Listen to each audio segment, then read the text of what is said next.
தேவர்களின் தூண்டுதல் காரணமாக நலன் மகாராஜாவை சனி பகவான் பிடித்துக் கொண்டு துன்பங்களை தந்தார். சனி பகவானிடமிருந்து விடுபட்டு சுகம் காண்பதற்காக நலன் மகாராஜா தீர்த்த யாத்திரை மேற்கொண்டார். அனைத்து புண்ணிய ஸ்தலங்களிலும் நீராடி இறைவனை வழிபட்டார். காஷ்மீர் முதல் கன்னியாகுமரி வரை தீர்த்தவாரியாக சென்றார் நலன் மகாராஜா.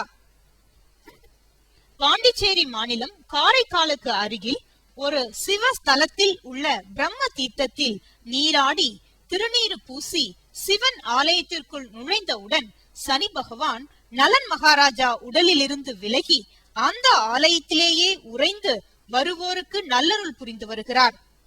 நலனின் காரணமாக அந்த ஆலயத்தில் சனி பகவான் அமர்ந்ததாகவும் நலன் காரணமாகவே அந்த ஊர் புகழ் பெற்றதாகவும் நலனின் பெயரினாலேயே திருநள்ளாறு என பெயர் பெற்று விளங்குகிறது.